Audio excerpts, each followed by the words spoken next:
सच साहेब, आज के दोहे में संत और असंत के बारे में पता चलेगा कि संत कहलाने का अधिकारी कौन है, उसके बारे में भी पता चलेगा। और इस दोहे से हमें अपने स्वभाव को कैसा रखना चाहिए उसके बारे में पता चलता है।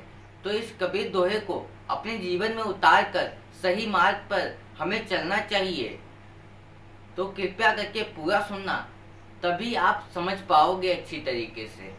कबीर साहब जी का दोहा। संत ना छारे संती, जो कोतिक मिले असंत। चंदन भवंगा बैठ गया, तहु शीतलता ना तजंत। कबीर साहब जी कहते हैं कि संत कहलाने का अधिकारी वही है जो इतना परोपक्व हो चुका हो कि करोड़ों दुर्जनों का संग करने पर भी प्रभावित न हो। वह भीषण की भांति राक्षसों के संग करते हुए राक्षसों के स्वभाव को परिवर्तित भले ही न कर पाए, किंतु अपने स्वभाव को भी परिवर्तित न होने दे, तभी वह वास्तविक संत होगा।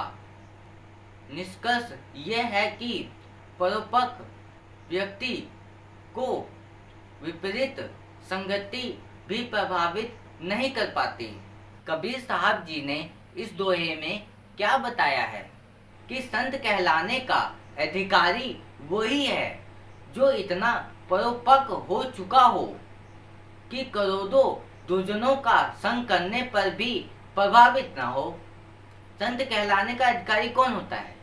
वही होता है जो इतना सक्षम हो जाए कि वो लाखों की संगति में भी, मतलब लाखों करोड़ों दुर्जन के संगति में भी चले जाएं, तब भी वो प्रभावित ना हो। उनको जितने भी गलत लोग हों, जितने भी बुरे लोग हों, उनकी भी संगत कर लें। जो गलत चीजें करते हैं, गलत शब्द का उपयोग करते हैं, बहुत सारी चीजें करते हैं दुर्जन लोग, तो उनकी तरह वो ना बने। वही संत होते हैं, वही संत कहलाते हैं। वो संत नहीं कहलाता है जो उन्हीं की तरह बन जाए, तो वो संत नहीं है। तो इसी तरीके से हमें भी इतना सक्षम हो जाना चाहिए, हमें भी इतना सक्षम हो जाना चाहिए कि किसी भी संगति में हम हो जाएं, कितने भी बुरी संगति में, कितने भी दुर्जन लोगों की संगति में हम चले जाएं, तब भी हमें वो प्रभावित नहीं कर पाए। ऐसा व्यक्ति हमें भी बनना चाहिए।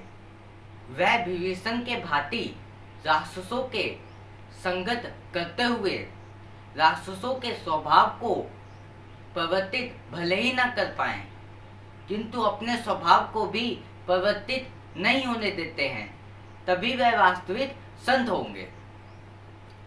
अब देखो, संत वो होता है जो बुरे लोगों की संगति करते हुए, बुरे लोगों की संगति करते हैं, भले ही उनके स्वभाव को परिवर्तित ना कर पाए, बुरे लोगों के स्वभाव को परिवर्तित भले ही ना कर पाए, किंतु जो संत होता है ना, वो अपने स्वभाव को भी परिवर्तित नहीं होने देते हैं, तभी तो वो वास्तविक में संत होते हैं। देखो, संत वही है जो अपने स्वभाव को कभी भी किसी भी संगत में रहें पर अपने स्वभाव को कभी भी परिवर्तित ना होने दें, तभी वह वास्तविक में संत होते हैं। अब देखो, जैसे विभीषण थे, वो राक्षसों के बीच में रहते थे, तब भी उन्होंने अपने स्वभाव को कभी नहीं बदलने दिया। वो उनके स्वभाव को नहीं बदल पाए थे, भले ही ना बदल पाते, पर लेकिन परिवर्तित नहीं कर पाते, पर उन्होंने अपने स्वभाव को भी परिवर्तित नहीं होने दिया। तो इसी तरह हमें भी होना चाहिए। बेशक हम किसी भी संगत में चले जाएं, किसी भी बुरी संगत में हो जाएं, पर अपने स्वभाव को ना बदलें। उनके स्वभाव को भले ही परिवर्तित ना कर पाएं, पर लेकिन हम अपने स्वभाव को भी परिवर्तित ना होने दें। बेशक वो गलत शब्द बोलता हो या गलत राह चलता हो, गलत चीजें करता हो, हम उनकी भी संगत में हो जाएं, तब भी हमारे ऊपर उसका प्रभाव ना पड़े, तभी हम एक सही व्यक्ति हैं। तो हमें विभीषण के भांति होना चाहिए। बेशक दूसरा कोई हमें गलत बोल रहा हो, हमें उसकी तरह नहीं होना चाहिए। हमें सही मार्ग पता है, उस परमात्मा के सत्य मार्ग पे चलना है, तो हमें विभीषण के भांति होना चाहिए, क्योंकि उन्होंने भक्ति की और सही मार्ग पे चले। तो इसी तरीके से हमें भी सही मार्ग पे चलना चाहिए। इस संसार में जितने भी बुरे लोग हैं, बुरे कार्य कर रहे हैं या कुछ भी कर रहे हैं, तो उनकी तरह हमें प्रभावित नहीं होना चाहिए, कभी भी परिवर्तित नहीं होना चाहिए। तभी हम सही मानव, सही व्यक्ति हैं। तो हमेशा ध्यान रखो कि हमें अपने स्वभाव को कभी नहीं बदलना है।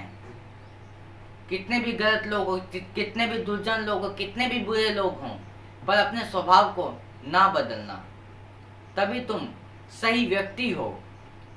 निष्कर्ष यही है कि परिपक्व व्यक्ति को विपरीत संगति भी प्रभावित नहीं कर पाती है।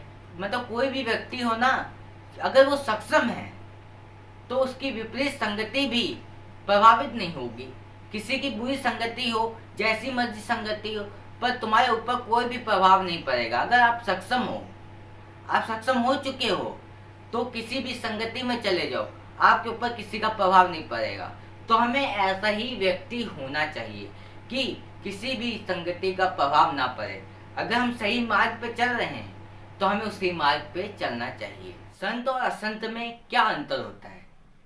संत वही है जो सही मार्ग बताए, वही संत होता है। और असंत में क्या अंतर होता है? असंत वो है जो यही समझता है कि मेरे आगे कोई ज्ञान नहीं बता सकता, मैं ही ज्ञानी हूँ, तो वो असंत है। यही अंतर होता है संत और असंत के ऊपर। और इस दोहे से हमें बहुत कुछ समझने को मिलता है। तो इस दोहे को अपने जीवन में उतार कर सही मार्ग पे चलो, और जो कबीर साहब जी बताना चाहते हैं हमें उस मार्ग पर चलना चाहिए।